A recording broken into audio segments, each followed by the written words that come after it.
Are we ready? Yes, we are. Very good. It took semaphores, but we are ready. I call the City of Wilsonville Planning Commission meeting of December 8th, 2021 to order. It is 6:01. Please do the roll call, Ms. Beard. Chair Cameron Mesbah. Here. Vice Chair Jennifer Willard. Brianna Tusinski. Here. Brianna, excuse me. Aaron Woods. Here. Olive Gallagher. Here. Jerry Greenfield. Ron Heberlein. Here. Thank you. Thank you. We'll all rise now, and staff will lead us in the Pledge of Allegiance.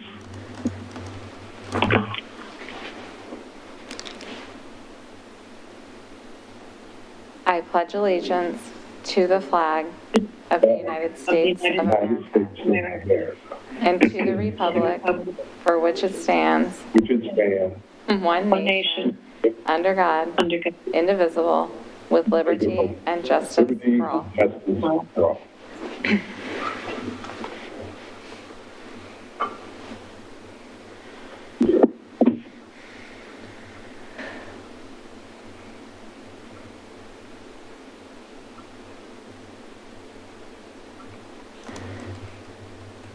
Sorry about that. Thank you.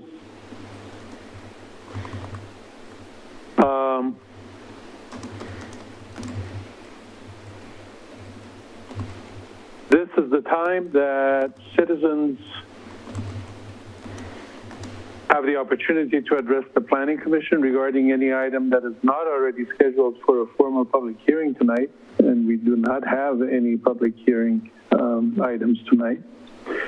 Therefore, if any member of the audience, either here in the City Hall or via Zoom, would like to speak about any work session item or any other matter of concern, please raise your hand or send a message to the recorder using the Zoom chat function so that we may hear from you now.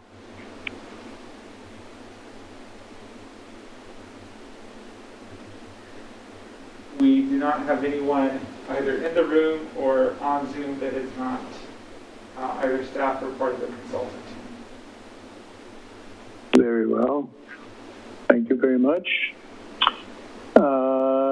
The next item is the consideration of the meeting minutes of November 10 meeting of the Planning Commission. Are there any corrections, additions, or clarifications? I am not seeing anybody who has any. The minutes are approved, therefore are submitted. And the next item is work session on Frog Pond East and South, master plan work session. I will ask that Ms. Bateshell to introduce the subject and introduce the staff presenting it. Thank you, Chair Mesbah and Commissioners. I am actually going to hand this one straight over to Daniel Pauly, Planning Manager, who is the lead on this project. He has a number of team members here with him this evening to present tonight's topic, so I will let him introduce it. Okay, good evening. So we're here. Sorry, Paula, you should be able to hear me better now that the microphone's not 5 feet from my face. So again, Daniel Pauly, Planning Manager, and we're here tonight to talk about Frog Pond East and South. The team's been working away at this since we last met with the commission on it a couple months ago. And a big part of what we've been working on is around housing. So we want to talk about, really focus on the housing topic that we're working on right now, as well as give some updates on outreach. So And also, a couple of things, let me introduce the team that's with us tonight. So first of all, Kim Reibold, Senior Planner, who will be doing a lot of the presenting and has been doing a lot of work around the housing on this project. Have Becky Hewitt, who's on the consultant team from Echo Northwest, who will also be doing a lot of the presenting this evening. From Angelo Planning Group, we have Andrew Parrish and Joe Dills. And from the city team, we also have Georgia McAllister, who's been a great help on this project. So with that, I do want to say we'll be talking a lot about affordable housing tonight and throughout our coming work sessions. And just want to be clear, when we use it in this context, we're using it in terms of housing that's more economically attainable for more households. We're not the subsidized low-income housing is a subset of that, but it's a more broad term that we're talking about. So anything that's either market produced that's more attainable, or that's an actual subsidized government or nonprofit project. So with that, I will go ahead and turn it over to Kim, who will get us started talking about some of the background around the Equitable Housing Strategic Plan and how that feeds in what we're doing. Great, thank you. And do you have the slides you could pull up? I have the slides, but let me go ahead and share them. All right, well, while Mr. Pauly is pulling up the slides, again, I am Kim Reibold, Senior Planner.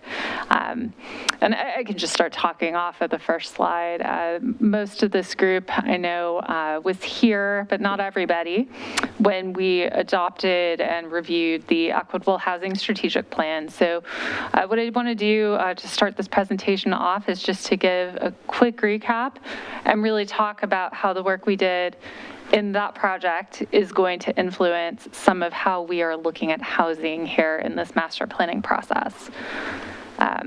So the main goal of the Equitable Housing Strategic Plan was to help identify some of the city's housing needs and current gaps in meeting those needs, and to develop a list of actions and strategies that the city could pursue to help ensure that housing is accessible to current and future residents of all ages, incomes, and backgrounds. And so to guide this effort, the City Council agreed upon a list of policy objectives, which are up here on the slide, that really helped, were kind of guiding principles that the plan's actions should address. And so what we feel like is that the Frog Pond East and South master planning effort can help address a number of these policy objectives. And we think we have really in front of us a unique opportunity to provide a diverse mix of housing types, expanded home ownership opportunities, as well as new partnerships with the development community. Next slide, please.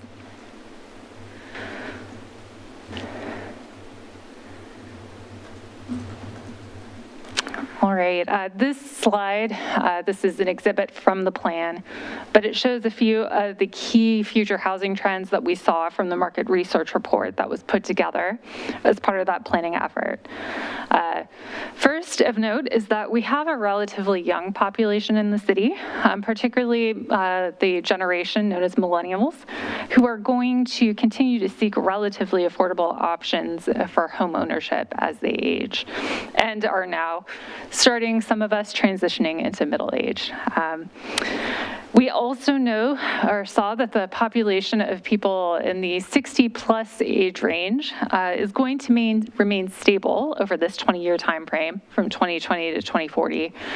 And we expect that this group is going to be interested in both downsizing but also aging in place, potentially looking at multi-generational households and smaller units, as well as homes that are closer to services and amenities in the community. We also found that we anticipate that the Latinx community, they've been expanding quickly in terms of our proportion of population, and we anticipate that they will continue to do so. Between 2000 and 2016, the Latinx population expanded by about almost 2,000 people, which went from 6 to 11% of the population. Since we expect this trend to continue, we know that there's an interest in both relatively affordable housing, in addition to housing that can accommodate some larger multi-generational households. Next slide. But in addition to the market research, we also did some stakeholder outreach to hear more of the human side of the story and get a better sense of desires and preferences among the community. So we did a number of activities, and we heard from residents, employers, and non- and for-profit housing developers. And there were a few themes that came out of that work. I'm going to share a couple that are of particular interest to this planning effort. The first is that we heard a lot from employers that there was a concern about housing being challenging for their workforce. Particularly, there's a lot of barriers to home ownership costs, particularly for those who might be renting right now. There's a pretty big disparity in the average income of those who are households that are homeowners versus renters, near over twice as much. It was in 2016, 50,000 approximately was the income for a renter household, while for homeowners it was 105,000. So there's a high barrier to getting into home ownership, and that's challenging both for those who work in the community as well as those who live here and happen to be renting. When we asked people what kind of housing types they think Wilsonville should be providing more of, there was a lot of popularity for accessible units, one-level units, smaller units that were accessible to people of a variety of ages and abilities. There was also just generally expressed a strong interest in a diversity and variety of housing types beyond just single-family detached, and this was seen as a way to increase accessibility to homeownership. And so knowing that this is our current planning area where we have some opportunities to think about how this place should take shape, we see this as an opportunity to fulfill a number of these community interests. Next slide.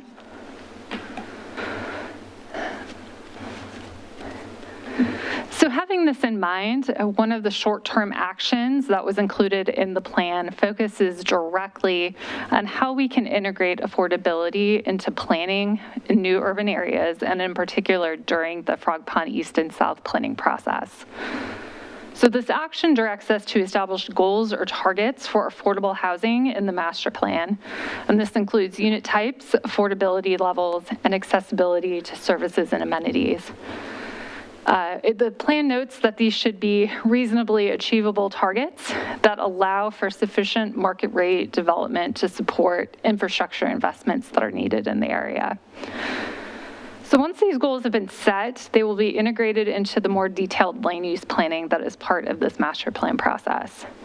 Specific steps will include identifying specific properties that could help meet affordable housing targets, evaluating how these goals affect the infrastructure funding planning for Frog Pond East and South, and engaging affordable housing developers and other stakeholders to help refine these strategies and see how they can come to fruition.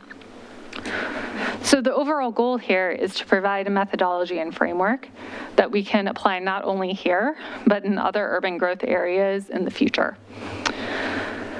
So what we'll spend some time talking about is affordable housing analysis that we're going to be putting together that will help direct your discussion on this action. And in a couple of minutes, we'll share some additional findings from that work.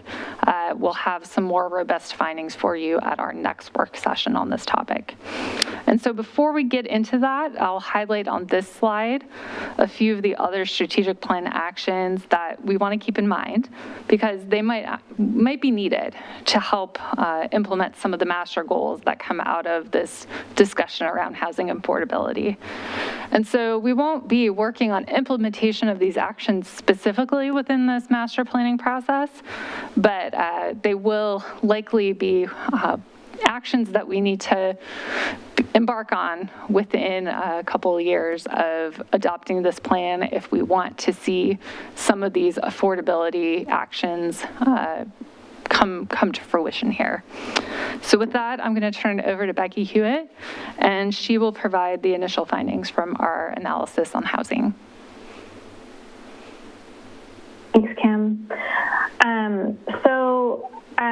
If you want to think about meeting a range of housing needs, you need to think about a range of strategies. Market rate development mostly serves moderate and higher income households. Even kind of lower cost, more attainable market rate housing typically only gets down to about the kind of 80 to 100% of area median income level as far as where it would be attainable for households. And sometimes you can dip below that through incentives and get some mixed income housing, or what we sometimes call shallow affordability, from market rate developers. But if you want to get to housing that can meet the needs of households earning less than about 50 or 60% of the area median income, you're typically talking about public support and having nonprofit or mission-driven developers is how most of that housing would get provided. Next slide, please.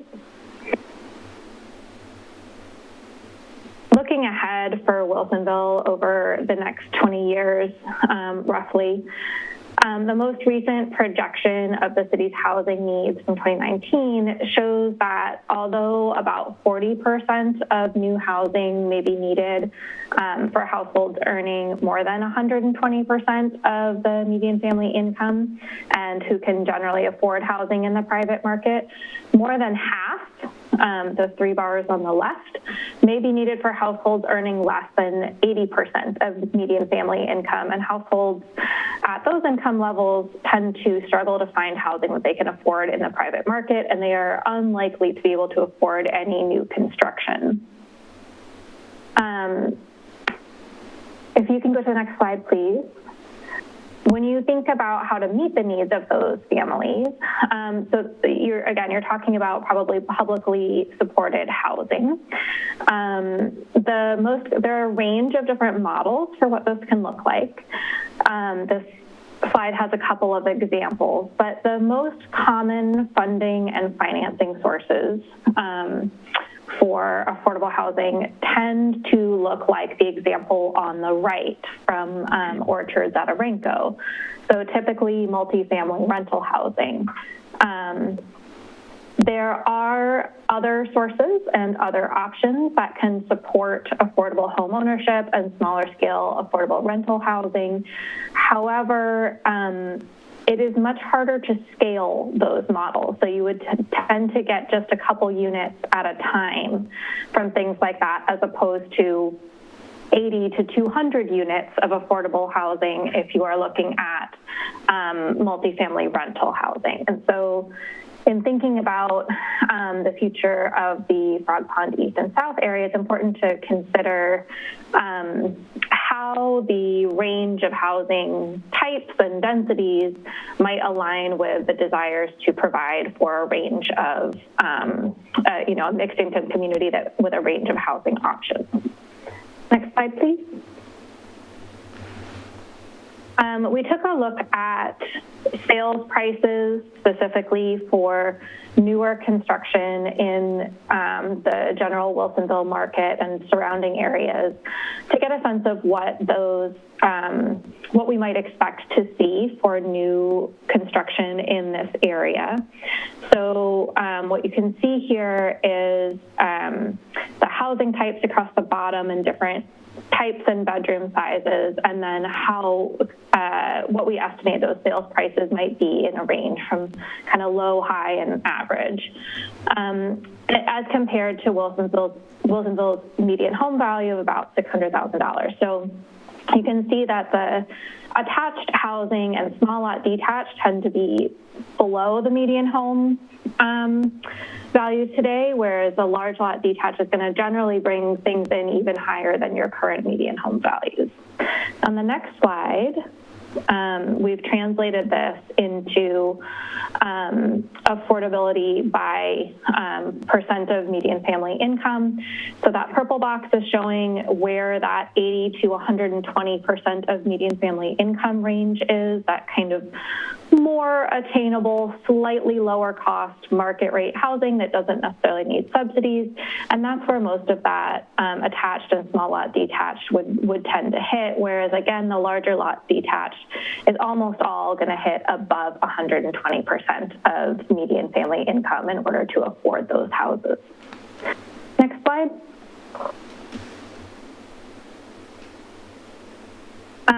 And so the one other piece that we looked at was around accessory dwelling units. These can help expand housing options within a more neighborhood and single family context. And they're also specifically something that Metro called out for the city to look at as part of the conditions of approval for the UGB expansion. And some of the research that we did suggests that there is, nationally, fairly broad interest in ADUs, with 33% of adults that said they would consider building an ADU, primarily because of wanting to be able to house friends or family or loved ones who need care. So not necessarily as a rental, but as a way of kind of providing for multi-generational living and other kinds of housing options like that. When we talked to developers, we found that some of them are interested in building ADUs, some are a little bit skeptical. They are all keenly attuned to the fees that are charged to ADUs compared to other types of housing. And they also are thinking hard about what happens to your purchase price or your lot size and your floor plan if you try to integrate an ADU with a single family home or with townhouses. And some had concerns that it would, if you are selling it all together, it's going to push things to larger homes on larger lots and push up the purchase price of that primary home. And others had a potential solution of selling the ADUs separately in order to keep the costs down for the primary unit while still providing that secondary smaller unit and more range of housing sizes within that residential context. So that suggests that there is potential for incorporating ADUs in this area as it builds out, either with single family homes or with townhouses, but that some of the details matter in terms of how the ADUs are regulated and how the fee structures are established. And with that, I think we will turn it to you all for discussion. Thank you, Becky. And I really appreciate Kim and Becky's information they've shared. Here's the questions. You have these questions in the staff report, but this is a paraphrased, shortened version that we'd like to discuss. And again, we have, in addition to Becky and Kim and myself, we have Joe and Andrew and Georgia here. All of us are available to answer any questions you have. But really, what we'd like to hear, the only understanding on this first one is fairly early in our process, but looking at Equitable Housing Strategic Plan and the data we're seeing from Eco Northwest work, some initial thoughts or where your minds are now on the extent of the different housing types in Frog Pond East and South. And along with that, ideas on facilitating what can be difficult conversations about housing types and the trade-offs and how that's, because we will be, as we'll be talking about a little later tonight, is that will be part of the conversation we'll be having at the CCI meeting in January. And then also want any questions to answer on your minds that you would like to see answered as the affordable housing analysis continues. So Chair, I don't know if you want to take these, do roundtable one by one on these, or do roundtable with each commissioner answering each of these at once. So I'll leave that to you or any other discussion that the commission would like to have. And then following this discussion, I have a couple other things to touch on about upcoming outreach. Thank you. I'll leave it to individual commissioners as as they speak, if related stuff in these other bullets come up, feel free to use that as a segue to additional bullets, because it seems to me that these are all related. Who would like to go first? And also, if I may, would the commission prefer we keep these bullet points up for reference, or would you prefer that they be taken down so you can see each other speaking better? Are they in the staff report? And these are all, or longer versions of these are all in the staff report, so you can reference them. Yeah, I there. have them sitting in front of me on my desk, but I don't know what's the desire of the commission. Do you want these up on the screen, or do you want to be seeing one another as we brainstorm?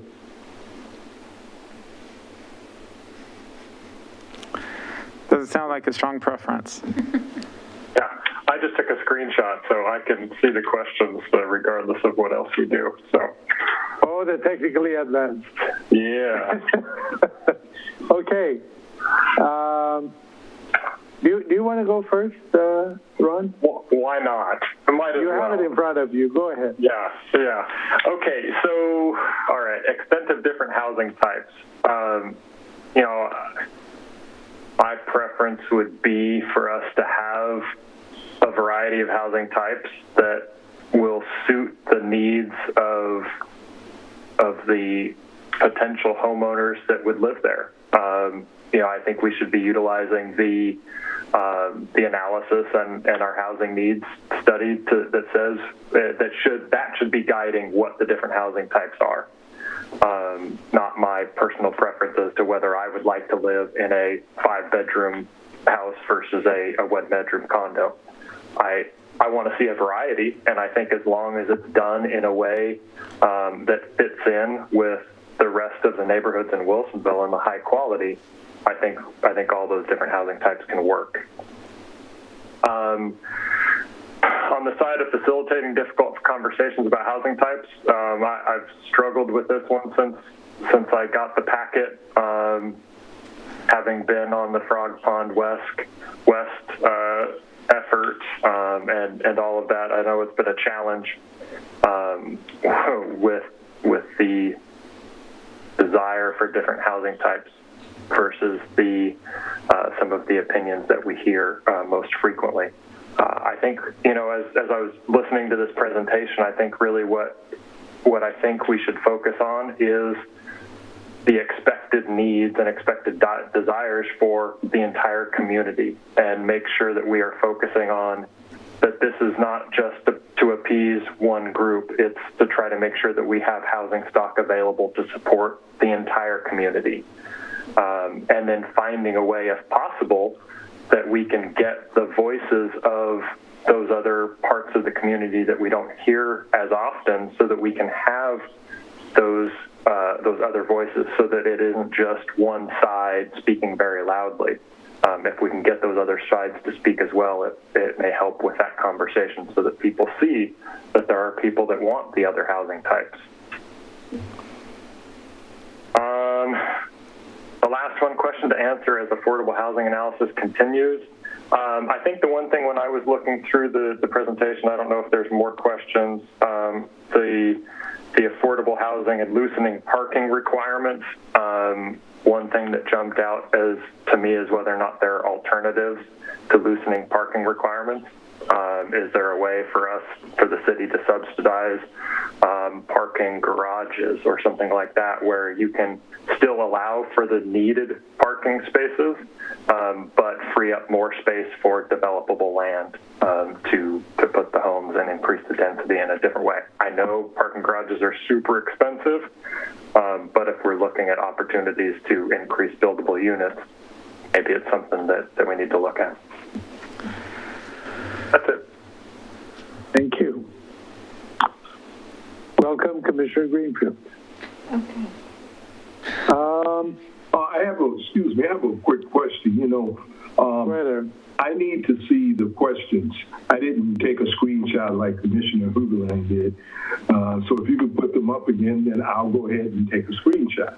Thank you.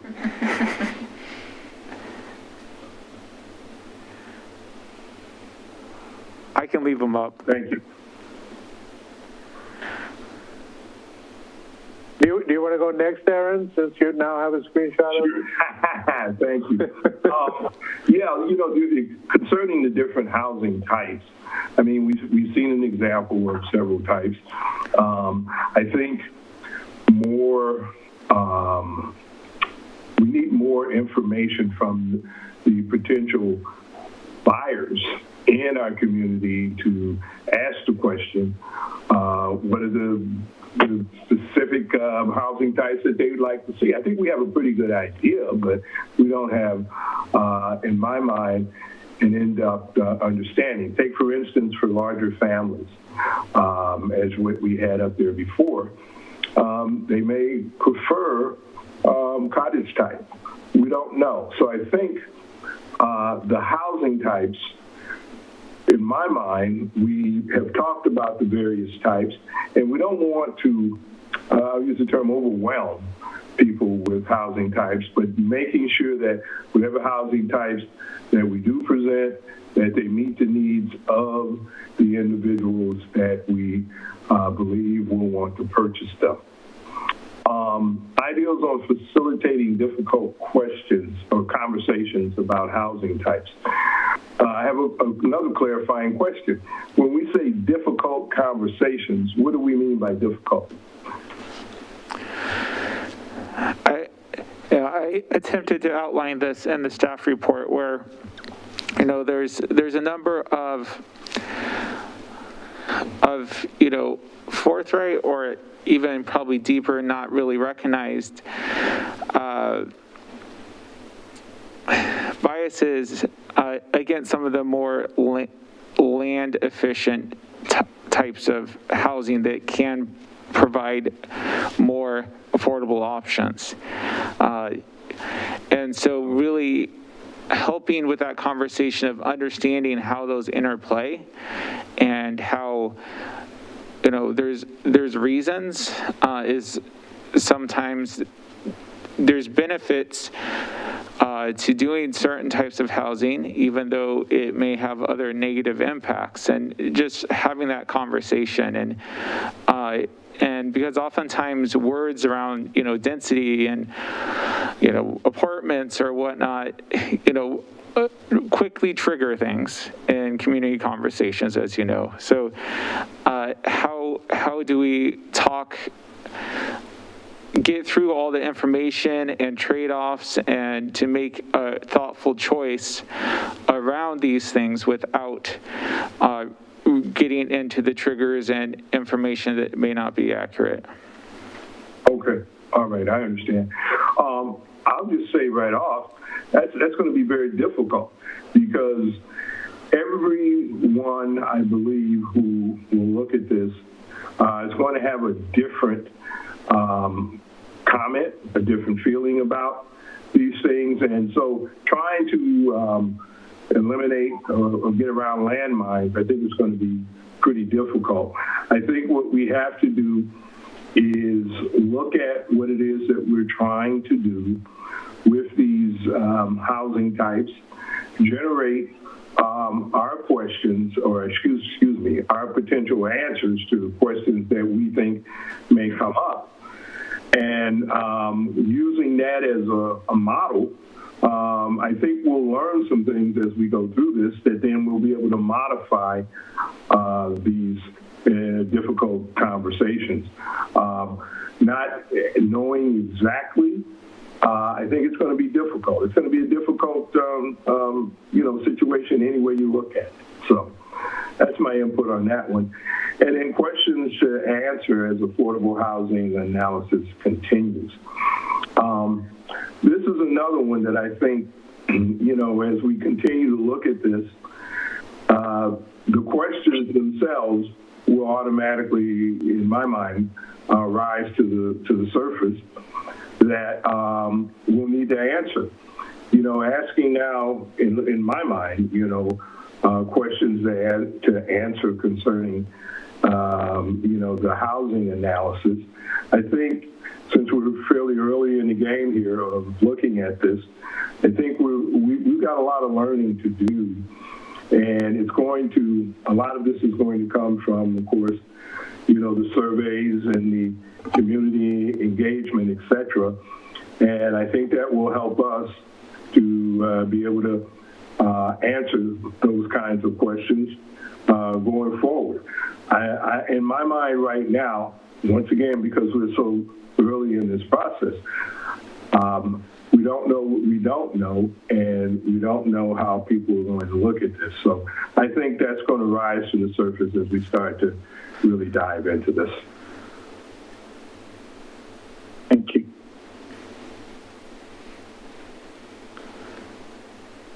Who wants to go next? I'll go. Go ahead. So I agree with the extent of the different housing types to what the previous commissioner said. Obviously, we want a good range to fit the different types of buyers and the different needs of the community. I would like to focus as well, we brought this up in Frog Pond West, we were planning that, of making sure it's all integrated and just the single family being mixed in maybe with some of the multifamily, just so people don't feel isolated when they're in that different areas, to me will make a better community overall. For facilitating the different conversations, I think just focusing on being as transparent as possible with the public and involving them in every step of our planning, and reaching out to the community as much as we can, especially the underserved, our leaders of the more underserved population that we really want to help focus on planning here. And then I guess for questions, I'm interested the most in learning more about the ADUs.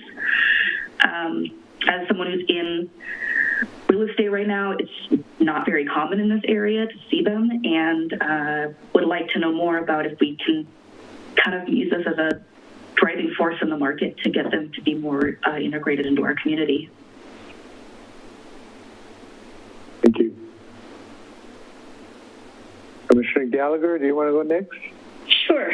I'm sitting here wearing my ethicist hat, listening to the conversation, and I think a lot of points I might have made have already been mentioned, but I think I want to back away and go to a very simplistic first question that anyone in marketing is going to ask, which is find the need and fill it. And it just seems to me that the first question that we need to not forget to ask our community in general is what kind of a town do we want Wilsonville to be? Who are we? And what kind of a quality of life do we want? Is it open to everyone? Because let's face it, let's just be very candid here. There are going to be people that live here right now that are not going to be happy with some of the choices we may make about having a more diverse population. That's just the reality. And I think to not say it is skirting around an issue that needs to be confronted.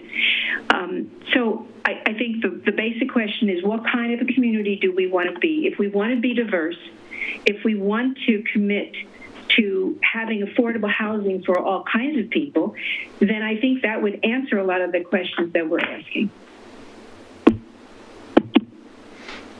Thank you.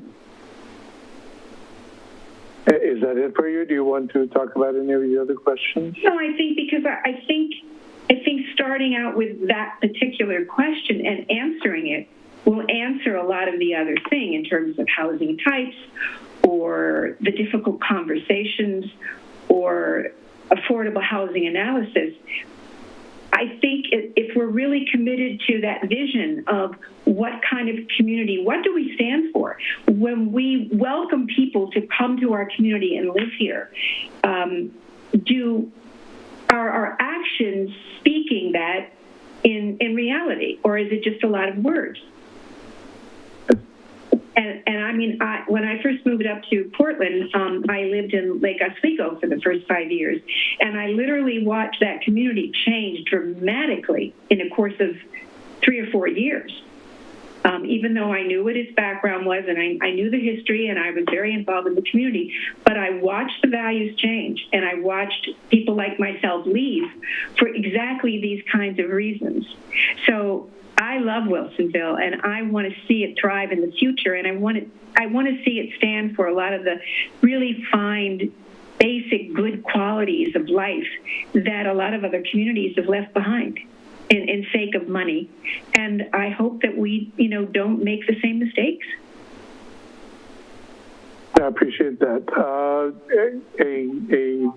It kind of brings up, in my mind at least, a reminder that one of the reasons why, as part of our conversation about a strategic housing plan, we talked about the need for the DEI committee, that this kind of community conversation and reaching a broad consensus about what kind of community we want Wilsonville to be collectively is one of the things we were hoping that the DEI committee would do.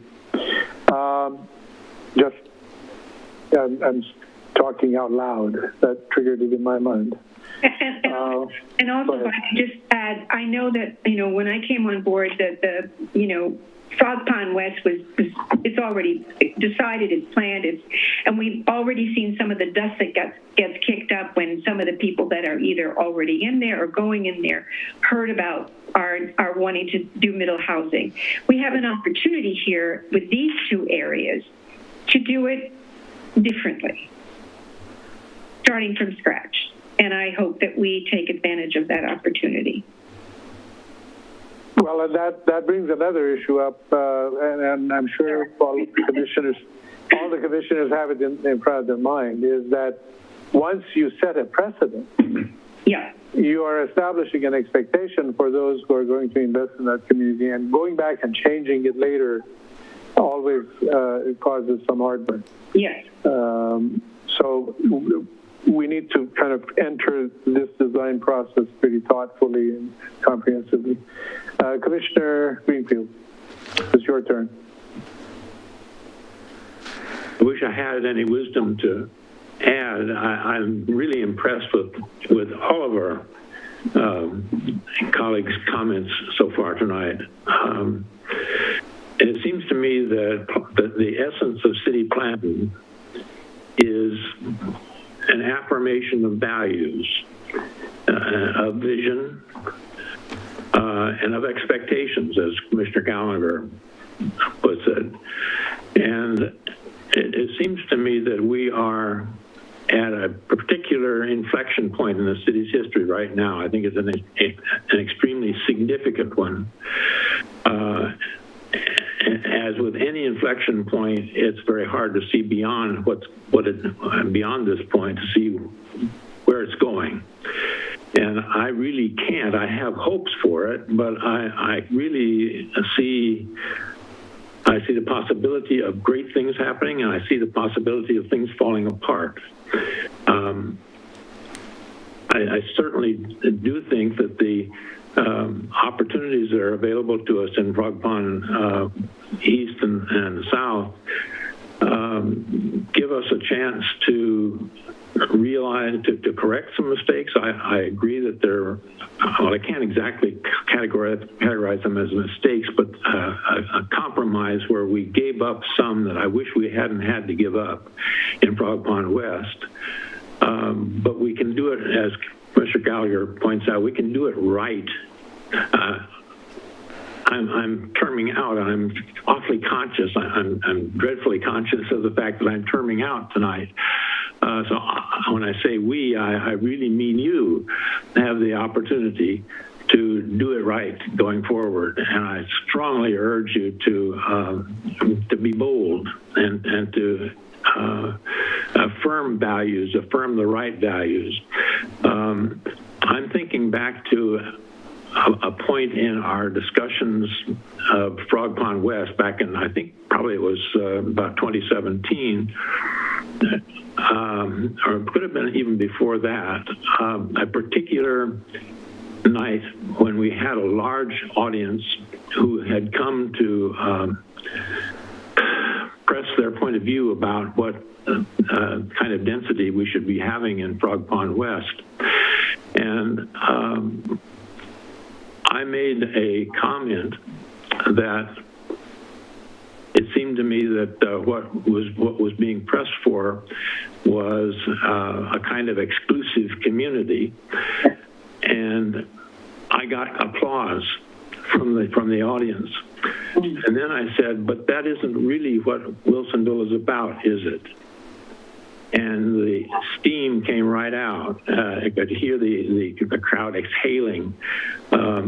And we went on. Finally, this was actually the night where we passed our, where we passed at least the concept of the compromise, which resulted in the densities that we have today and that we're now projecting for east and south. But I'm aware that there was a lot of steam in the room, and I don't think that the steam has entirely dissipated. So it's there, and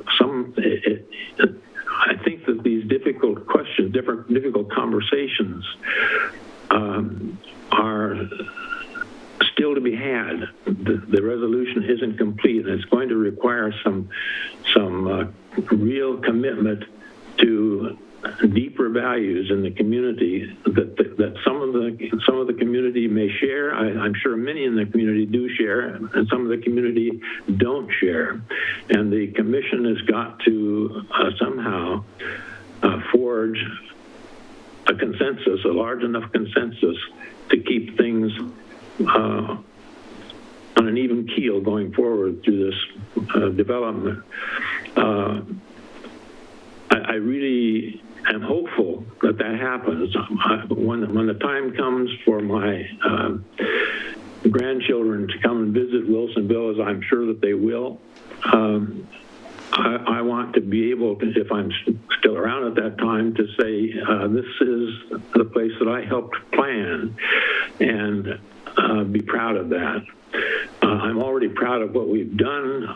I hope that I can be even prouder of what the commission and the council do going forward to complete this important part of the city. But I don't think it's going to be an easy ride. Thank you for that. You're terming out, Commissioner Greenfield. That gives you license to come and give grief to the commission as a private citizen. And I hope you'll do that. Did I miss anybody? Did Commissioner Willard join us, or is she absent? I have to apologize for my late arrival. I recently acquired an upgraded computer, and I'm not completely moved in yet, and I'm still having trouble. I actually lost, since I logged in finally, I lost you a couple of times over my screen grabs. An upgraded computer is the start of your troubles, sir. Yeah, I have a beautiful new 16-inch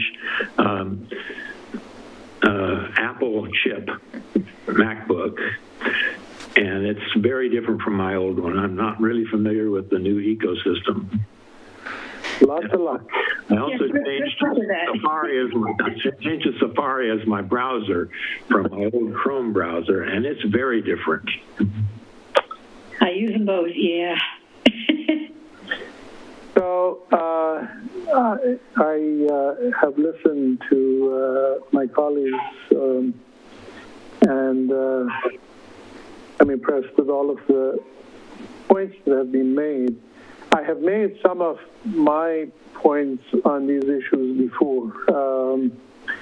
With regards to the mix of housing, or what is the proper mix, the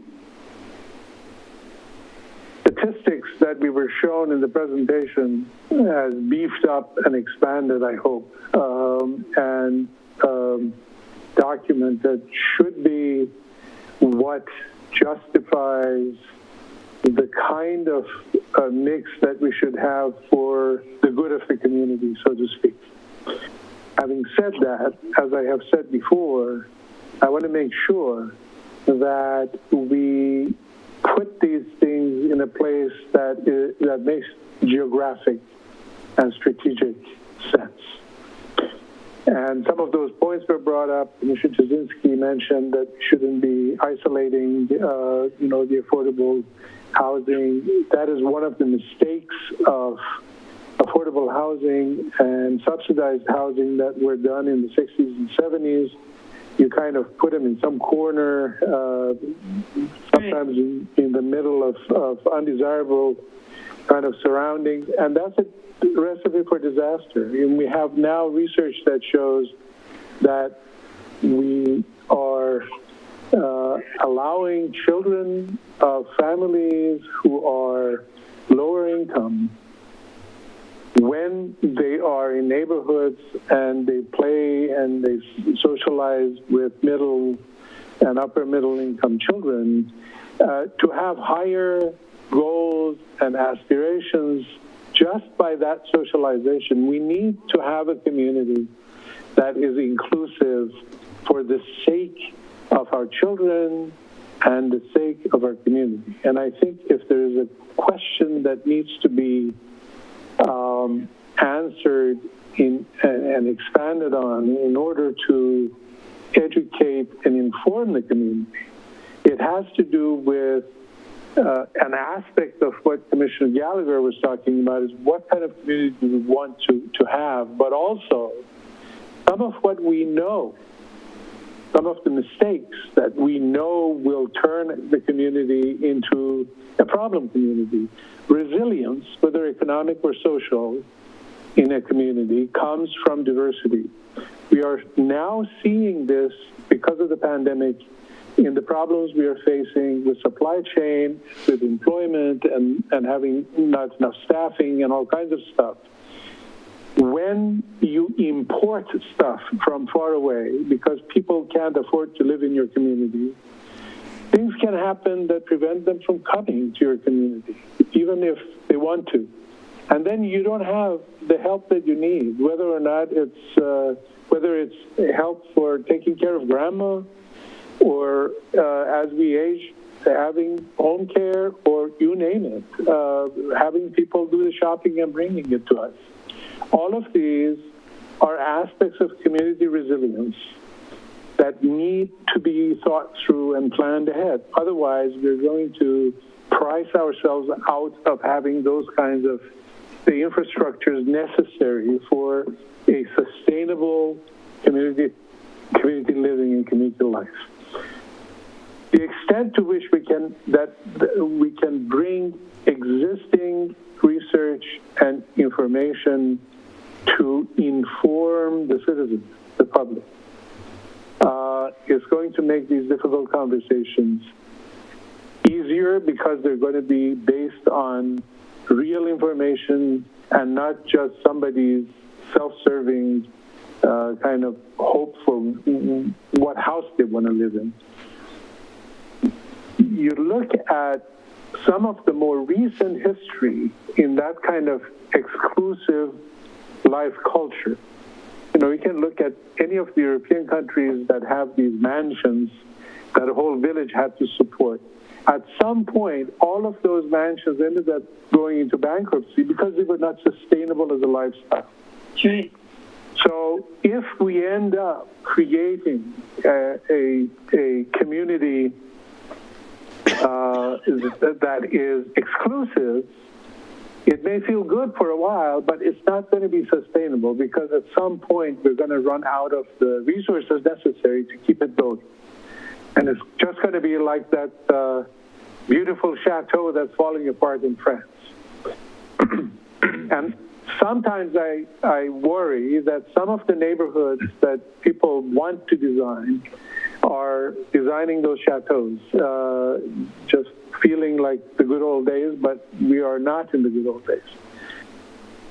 Another aspect of trying to facilitate these difficult conversations is I think we need to have a community design charrette for doing the neighborhood. And by, I don't know if everybody is familiar with the concept of a design charrette.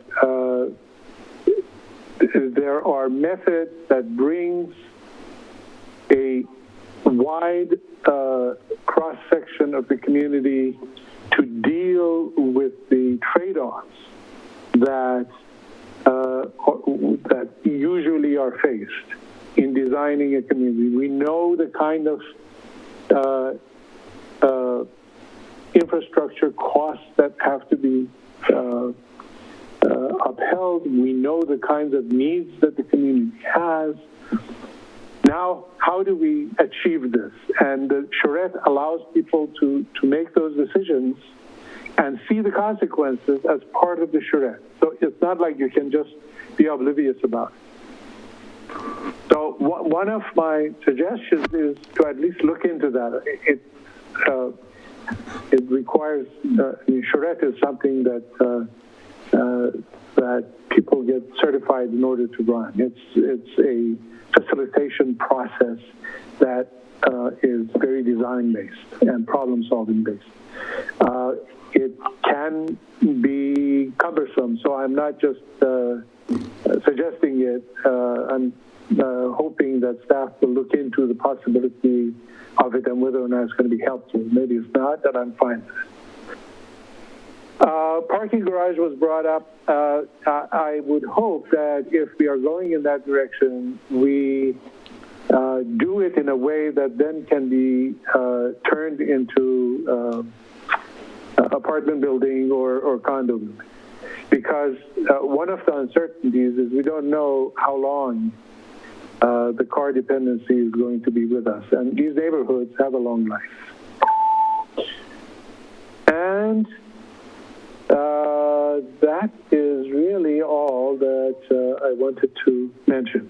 Commissioner Gallagher, go ahead. The only words I haven't heard tonight, but you've just mentioned it in terms of the parking, but we haven't heard, our climate crisis that we're in, but it would seem to me that a lot of the decisions and things that we need to consider, that has to be factored in. I mean, I have an electric car, and I know how difficult it is for me to find places for me to charge up. And I mean, this is just part of where we're moving, but it certainly should be part of the planning. As part of the infrastructure, even. Yeah. Yes. But it's also something that, particularly with younger people, that it's a grave concern. And so I think too, it's value. It's a value. Are we committed to doing things and having a sustainable life in Wilsonville that respects the needs of the world around us? It's a value. It's really more than just the stuff. It's the value of this is important, and when we're building and when we're designing and when we're thinking about the needs, the infrastructure of the people that will live there, are we taking into account where we're going with all this and what those needs are going to be? And I didn't see that on any of the lists. So. And some of these things may be part of the infrastructure bill that will come to pass, and the infrastructure will be in place, whether the city specifically pushes it or not, because the funding may be available and other things. Question to staff. Have we answered your questions, or are there follow-up questions you have? No, as usual, the commission has done a great job. Appreciate your insights. Just wanted to give, Joe, I see you unmuted. Did you have something to add? Yes. Hi, commissioners. Good to see you. A check back with you within the feedback you've given, which is very valuable. A couple of the themes were, this is a learning process. Let's let the data guide us and the needs of the community guide us. And I think the value-based expression was along the lines of, let's be clear about what kind of community we want to be over time and walk that talk. We have a very tangible question out in front of us, a couple of months in this process. about whether the range of housing types that will be on the plans, maybe it's on an alternative, however it's drawn, includes rental housing and includes apartments. The planning to date has looked at ownership models in the Frog Pond area plan up to a townhouse level of density. And I think we're hearing that you would like our exploration of the needs, whether they are quantitative or qualitative, to include that end of the spectrum too. And I just wanted to check back on that. I heard one yes. Yes. Few head nods. Any perspectives on it would be welcome. Anybody has any perspectives on the issue of apartments and higher density, I guess is what you're saying, Joe, yes? Yeah, I mean, larger than 5 units together is Right. sort of the zoning definition. So from my perspective, I'd have to go back and look at the Frog Pond Master Plan and see, and so that might be for the next meeting, maybe a good touch point and a reminder of what was agreed to in East and South, because I know that East and South were more dense, more units per acre as a result of this grand compromise to allow Frog Pond West to be less dense. I just don't remember how far in the master plan that went in terms of, did it spell out explicitly apartments and more dense development, or was it just specifically defining density units per acre? Mm-hmm. In summary, what it does say is that apartments are not part of the spectrum for East and South. It was up to a townhouse density of a maximum of 4 units put together. Was there a functional reason why apartments were not included? We'd have to sort of dig back into our collective memories. I think it's reflective of the general concern about density at the time. The plan had sort of the luxury of saying East and South will be further defined later, but there was a statement made, and Dan, please correct me if I'm not remembering the area plan correctly, that East and South were intended for up to a townhouse level of density at the high end. I would say at that point, it probably wasn't based on how the conversations were going at that point, that it was a way to get through it to some extent. I don't think it would have really been politically feasible at that point to put apartments into any plan out there. That said, there's different ways, and whether it looks like apartments in the past versus, how that integration, like Commissioner Tazinski talked about, actually looks with multifamily versus, the single family and the large apartment complexes being segregated, how that integration actually works and how does that address through design some of those concerns. There's also the point, as Commissioner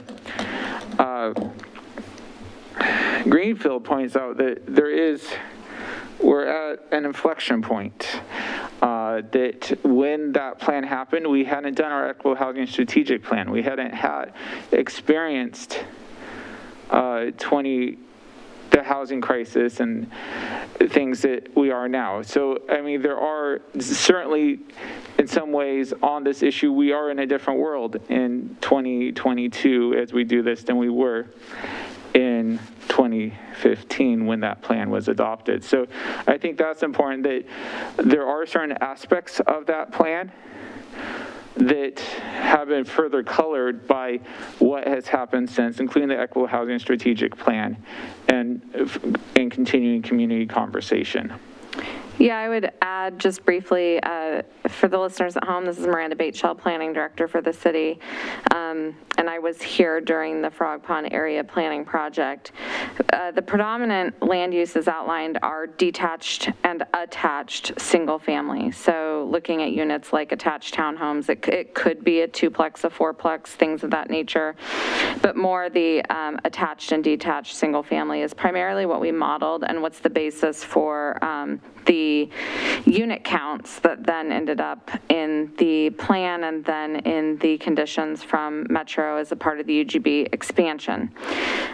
I would note that we did leave in an option for multifamily above the commercial use. That had kind of gone back and forth, and that was something that we identified as something we'd look at further as we then refined the idea for the neighborhood commercial node in this neighborhood through master planning. So that looking at that commercial area and then the option for residential units above it is still something that can be considered and was called out in the area plan to be considered through the master planning effort that we're undertaking now. I would also note that there was a lot of discussions that we would find on the record that didn't necessarily end up as a final recommendation, and that was around the question of the density and how that relates to affordability. And I guess I would just echo what we've already heard members of the commission and staff note, which is we've learned a lot, and a lot has transpired between the adoption of Frog Pond West and today, and the further adoption of things like the Equitable Housing Strategic Plan and inclusion goals at the city council level that would have us look further, I think, into affordability issues, which is why it's a major part of this master planning effort. And that going through that could provide us with different information than we had when we adopted the area plan that would inform your recommendations.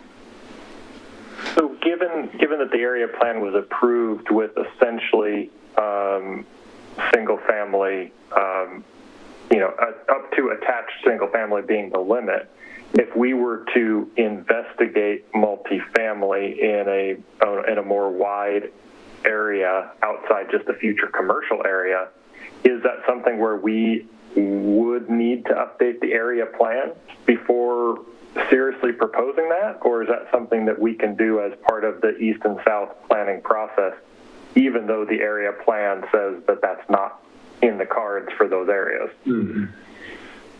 Good question. It's just procedurally it can be done at the same time as part of a package. Okay. Commissioner Greenfield? I don't recall that we so flatly ruled out multifamily particularly in East.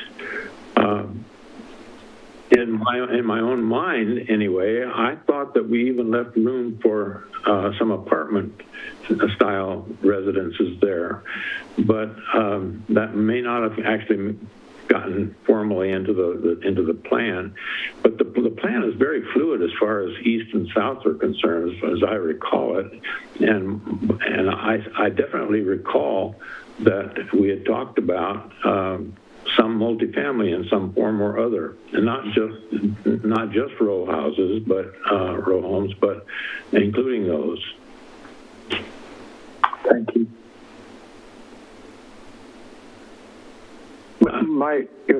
Go ahead.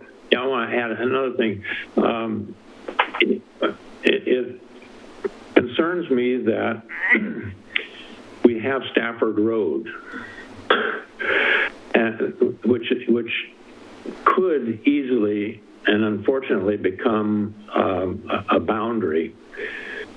This side being one kind of town and the other side being another kind of town, and that the two are not really integrated, are not united. And I think that in planning South and East, it's really important to figure out how those two areas can be really integrated, socially integrated, economically integrated so much as possible, but socially integrated with the rest of Wilsonville. Those need to be integral parts of Wilsonville, and I don't know how exactly to go about what kind of attractors can be built into those neighborhoods to bring that about. But Stafford Road must not be allowed to become a barrier, a dividing point, like even what should I say, Beckman Road is already to some extent. I don't know what kind of integration is taking place socially across Beckman Road from west to the neighborhoods to the south. And so we certainly don't want it to become something so rigid as 5. Thank you. But it's going to require some attention to foster that kind of integration as it builds out. Well, and you may have put your finger on it, Commissioner Greenfield, that attractants of that neighborhood for the rest of the community as an anchor. That would be in the commercial area, and we brought that issue up before. What kind of commercial can be supported? And in my mind, if you have higher density around the commercial areas, you're more likely to have successful commercial entities. Commissioner Gallagher. Well, you just took the words out of my mouth. Thank you. No, but we have the opportunity in the newer development to create commercial entities that will bring the people from Frog Pound West that don't have anything there the convenience of coming to the other sections. And to me, that's pretty obvious.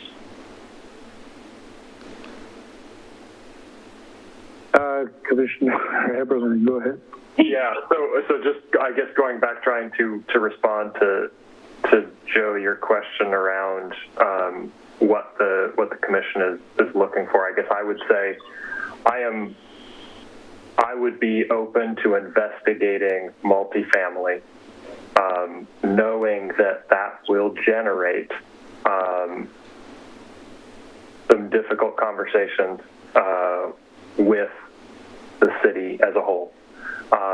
Being part of the Frog Pond planning process and knowing the significant pushback for multifamily housing and the perceived imbalance between single-family housing and multifamily housing, which is what drove Frog Pond West to be what it is and what drove East and South to be single-family, attached or detached. It's going to be a conversation that is difficult, but I think one that is worthwhile in pursuing.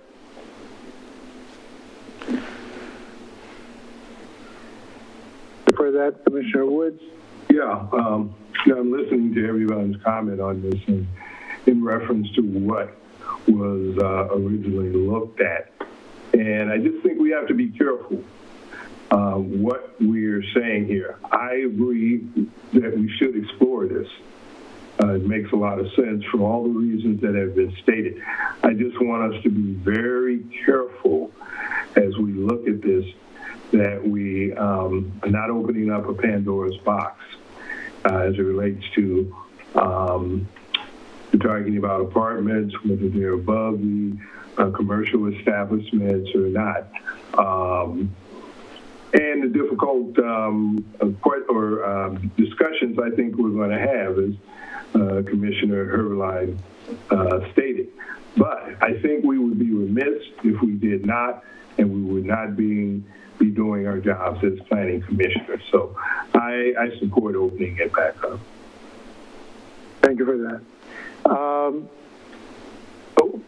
This is not going to be the size of Orengo Station development.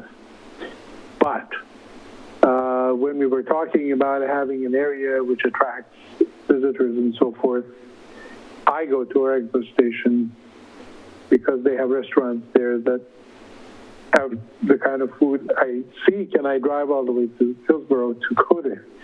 So there is a way of designing a neighborhood core with commercial activities and all of that attracts outside of the neighborhood traffic. So I'm hoping that we will approach this as a design element. If it can be shown to be adding value and adding functionality, then we should be talking about it. If it looks like it's just going to isolate some apartments out there in the middle of nowhere and cause functional problems, then that is an information that the Commission can then also consider and say, well, then perhaps it's not the right placement. But I don't think I want to self-censure and say, oh, we shouldn't even go there because of the difficult conversations that we may have. But if we do our homework, presumably, those difficult conversations are going to be on the basis of information from the strategic housing plan and other newer information that we have since the area plan was done here.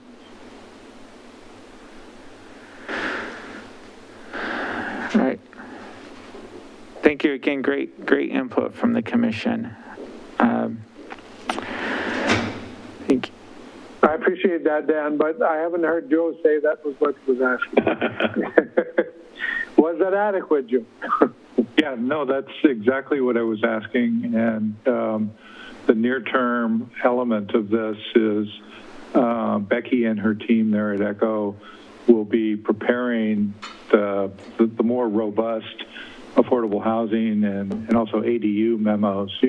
Tonight was just a little taste of the beginning work. And so now that scope of review is clear. And so we'll be back to you, I think it's the February meeting, with those documents and continue this conversation. Okay, we'll make sure that Jerry Greenfield is going to be in the audience. Oh, boy. Next. All right. So let's go ahead and just, in your packet, you also had a memo from Angelo Planning about the updated schedule and what's coming up about the engagement process, what it involves. We have the PC work sessions. We have the 2 community workshops. And Joe, if you want to, I don't know if you're prepped tonight to do a little bit additional talk about what those look like in relation to Commissioner Mesbah's comments about Charette's. We have our focus group outreach coming early next year. And lastly, the 2 Cci Forms, the first of which is January. And we're tentatively looking at January 18th. So I'll send out an email, but if the Commission can let me know by responding to that email if that would work for them. That seems to be far enough away from the holidays to be able to get the notice and everything out and get things prepped to have that. And so that's Tuesday, the 18th of January is in the evening is when we're looking at CCI, which is we feel the format of that last CCI we had with middle housing was successful. So we're looking at mirroring a similar format for that meeting in January. So here's a timeline kind of looking ahead. I will note that going into 2022, we hopefully caught your breath a little bit after the middle housing madness, but it's going to there's going to be a lot of work on this project in 2022. So I look forward to spending some more quality time with the Commission. So Joe, do you want to make some additional comments about the workshops and anything else? Yeah, maybe a little bit of overview is that the progression of Planning Commission meetings, which are the orange dots, we've continued to organize the progression of topics. And then what we did was we took your ideas from the last discussion we had about the kinds of outreach that you're interested in and basically integrated those into being informative into the progression of topics at the Planning Commission. There was, when it was first mentioned about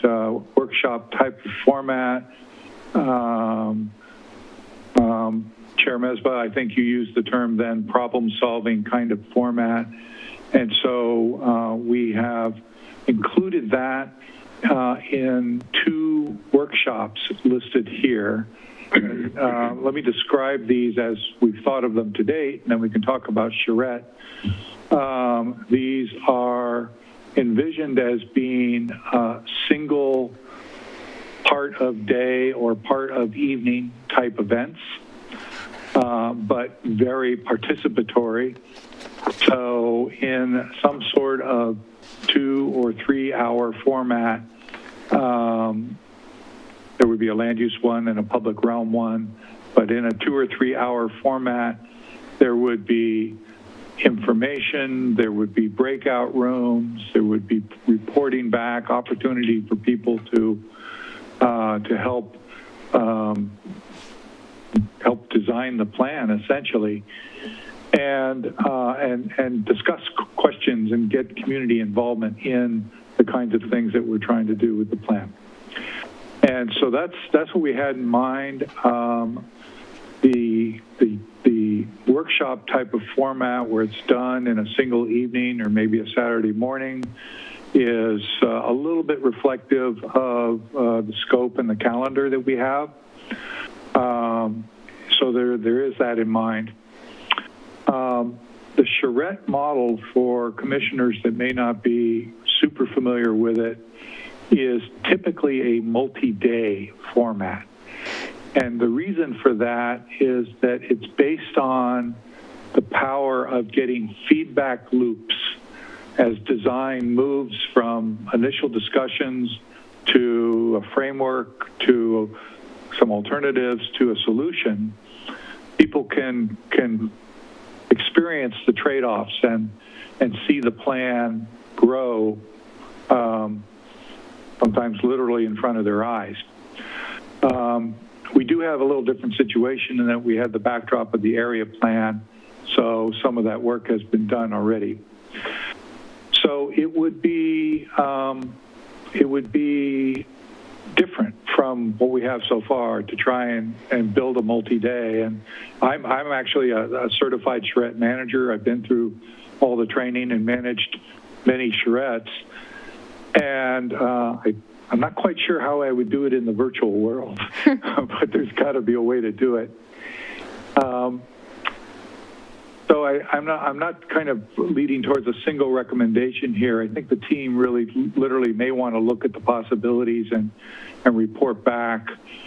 I will say that we could bracket a workshop with some outreach that is right before and right after, so that there is the opportunity for feedback loops without it being an actual event happening within 3 or 4 consecutive days. Joe, may I ask a question here? As another certified Charette facilitator, I'm wondering whether or not it's possible to modify the typical multi-day Charette to a model that actually recruits the design group from the community in a way that is representative and actually gets people from underrepresented groups, and then have the loop back feedback happen in the multiple meetings of that group over, let's say, every once a month kind of a meeting, like a task force would. Mm-hmm. It's the same group, it's coming back and it's getting new information from the design teams that have been working on some of what got generated. But it needs to be a focus group that is not just for public consumption. This is a hand-picked representative group from the community that allows the full spectrum to be present in that task force. That was more what I was thinking about. I knew that multi-day wouldn't be possible because that's just, unless you have the kind of design team that Charette typically has and the funding for it, it's hard to pull that off. Yeah. But I was wondering whether or not, in the context of the focus group and the design workshops that you have, whether it would be possible to have something that doesn't just have the typical voices showing up and with agendas, as opposed to a more representative group from the community handpicked to do a problem solving and feedback loop kind of a process over, say, a couple of months, 2-3 meetings.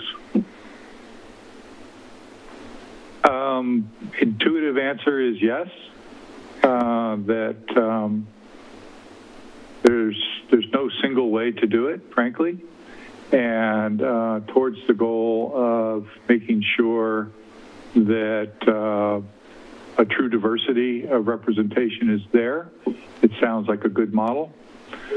I think over the course of multiple months or a series of meetings, whatever the timing, we do want to fit that to our schedule and fit that to the time that we have available, of course. I mean, since we're having kind of open thoughts back, I'd invite Miranda and Dan to weigh in on whether they think we could run with that idea, if you have kind of initial thoughts on how to operationalize it.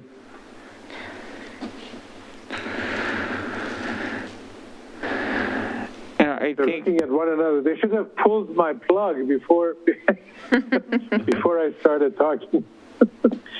We'll get to you, Commissioner Gallagher. Let's see what Miranda and Dan have to say with regards to our timeline and resources first.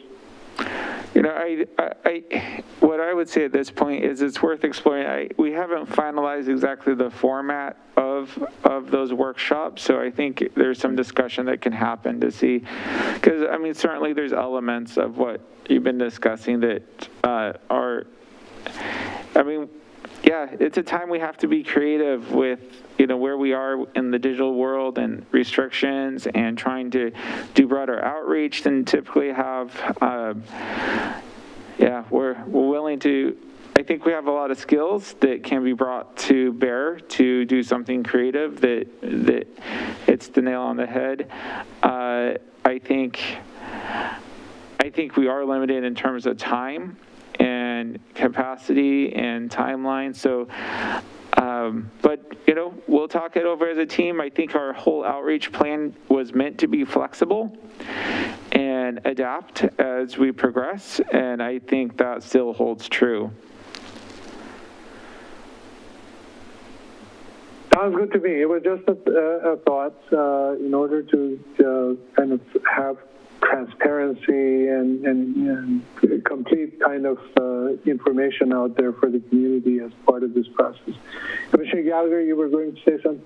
Well, I just wanted to echo, I think it was something that Joe said, or perhaps it was you, but I think if you're going to have a focus group, I think it's really, I've learned this from my own work in marketing, it's really important to get really fresh, objective voices rather than the usual people that kind of come with their own agenda. If we really want to find out what the community is all about, we really need to ask people who maybe have never done anything like this before. Nobody's ever asked them what they think or want. Mm-hmm. And I think there's real value in considering that. Okay, thank you.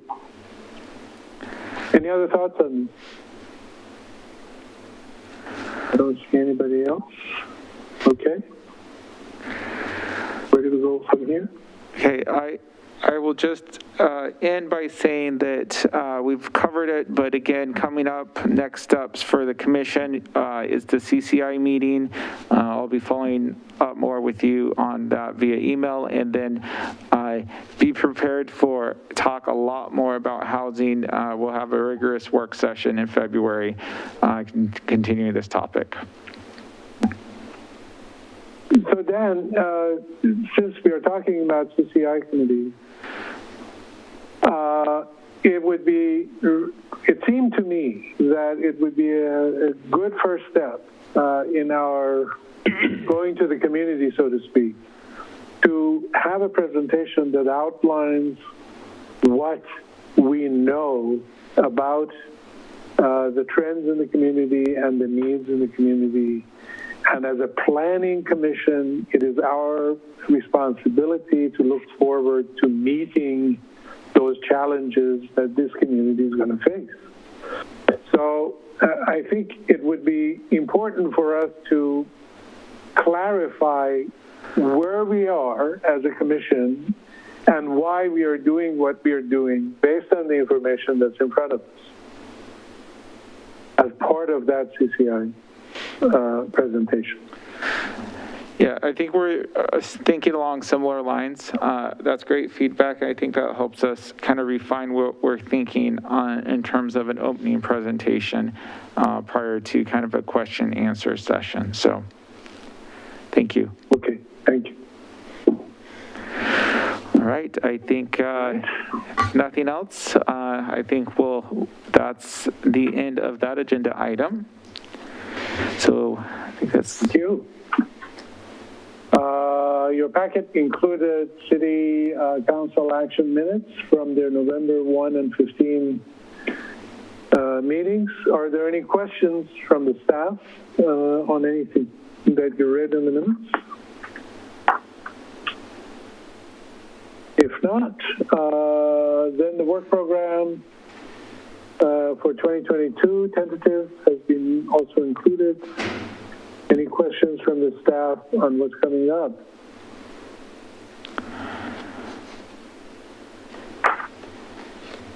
And if not, then I ask Ms. Bateshell to introduce the next item.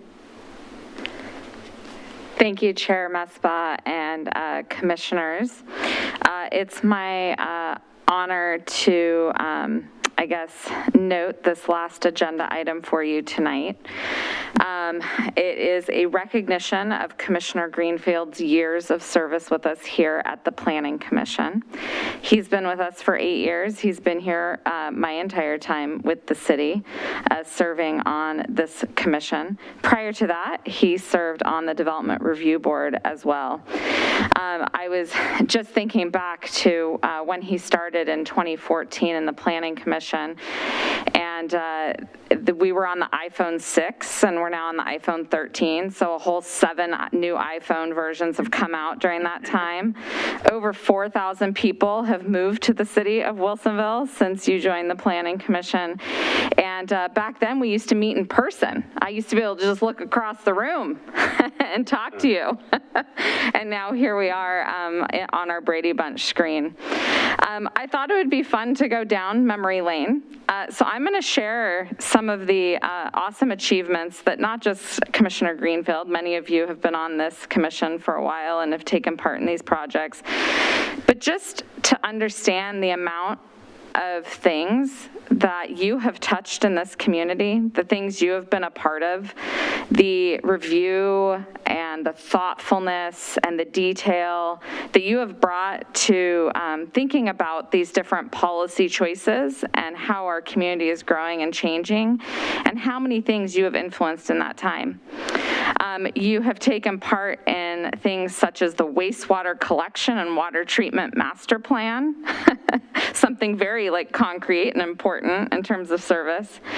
You've also been a part of the Basalt Creek concept plan, as well as the adoption of that concept plan into our comprehensive plan. You helped us adopt a citywide signage and wayfinding plan.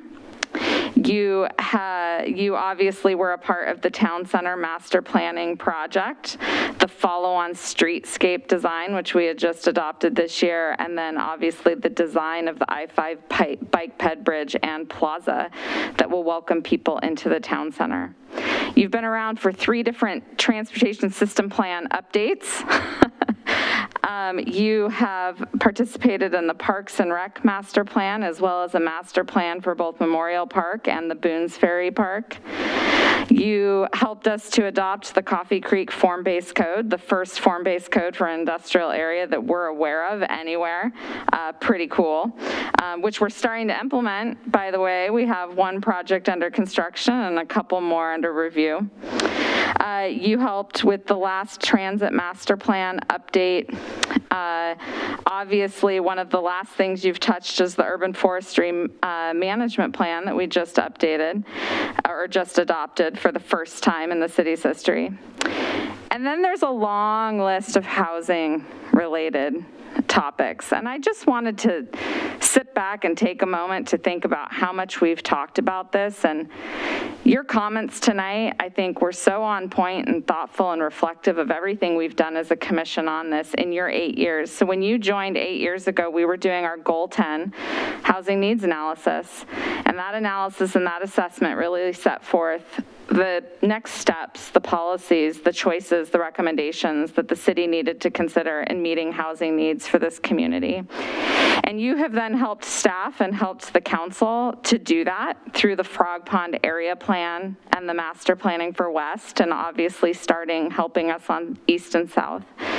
You helped us with that as we undertook a code update for accessory dwelling units, as well as the modernization of a residential code, really bring us up to kind of the density consistency issues, as well as better usage of area, the site, competing interests on a site, and ensuring that we maintained a level of open space for those neighborhoods we needed.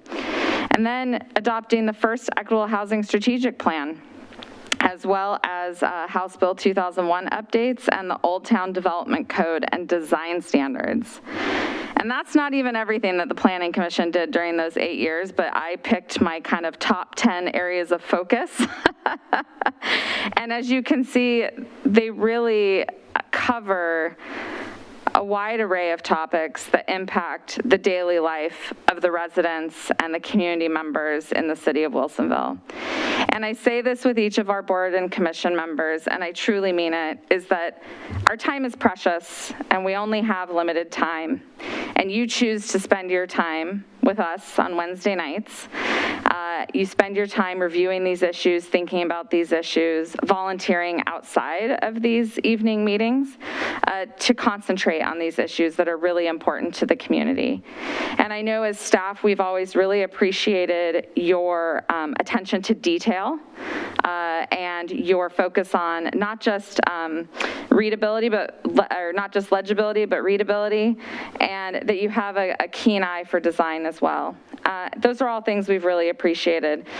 But at the top of that list, I really appreciate your commitment to the community, your commitment to service, your commitment to doing good and doing right and making this the best community can be, and just the time that it takes to go into doing that. And so I'm going to miss seeing you around here at the dais, whether it's the real dais or the virtual dais. I'm going to miss having you on this commission. But I would remind you that if you miss us as much as we'll miss you, you didn't term out of the Development Review Board. You ended up getting appointed to Planning Commission. So, I mean, you always could join the DRB if you really, really missed us. But otherwise, we look forward to seeing you on the other side of the dais. We look forward to seeing you out and about, as I know you will continue to volunteer in this community, and I know I will see you at a bunch of events moving forward. So I will hold up your beautiful plaque that we have for you, and we'll arrange a time where you can come by City Hall and get it. And we hope that you will display this proudly, and you can share that long list of achievements with folks who might ask you about it. So I just wanted to say thank you, and I would encourage other commissioners, if they have any favorite memories or stories or things you'd like to share, to please feel free to jump in. And I'm only sad that we won't be able to share a cake with a monocle on it with you tonight.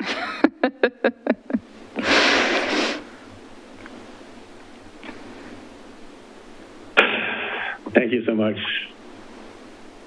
You're very welcome. Thank you. I, for one, will I, for one, will miss Jerry's perspective at our meetings. I've always felt that his perspective was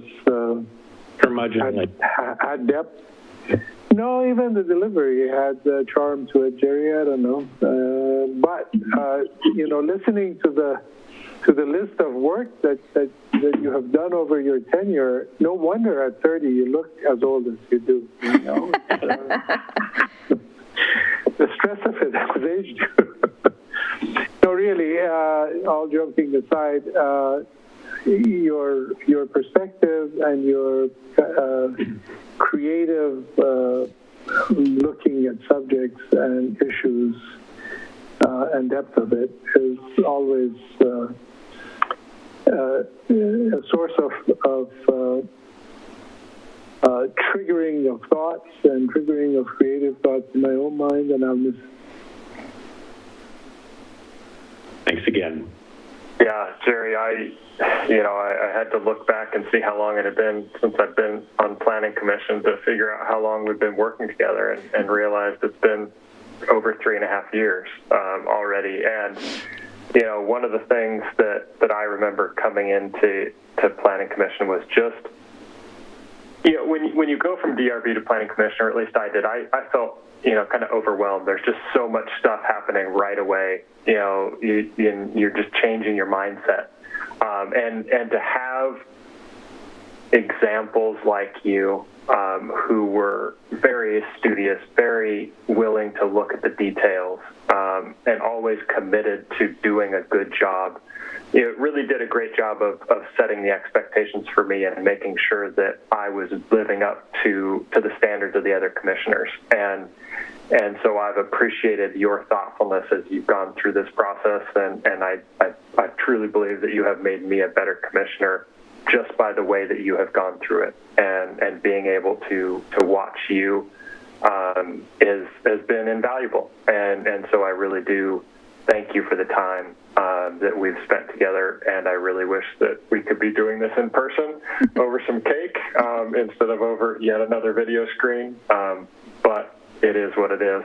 And I will say I do look forward to seeing you in the audience asking some of the same questions as you have been on the commission, because it is input and feedback that the city still desperately needs.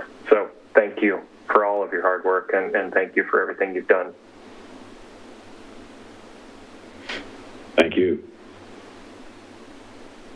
And I will appear, almost certainly. Good. I do want to keep up. I will keep up on the from the website. When I chose to move to Wilsonville, I was actually living in Japan, and I chose to come to Wilsonville largely from its online presence. And the biggest thing, the biggest consideration, the biggest single consideration was, for me, was the quality of city governance. And it's been a humbling and heavy experience to become a part of that. I'm really proud of it. I'm really proud of Wilsonville. I want to be prouder of Wilsonville as it moves into the future past this inflection point, and it's in your hands. Wow. Now I'm overwhelmed. Thank you.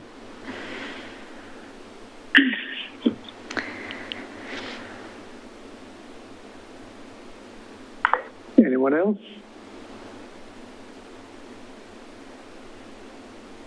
Well, thanks again, Jerry. No matter which side of the dais you are going to be, your thoughts will be valued. So I encourage you to pick up the phone and give commissioners grief, even if you don't show up at the meeting. Uh-oh.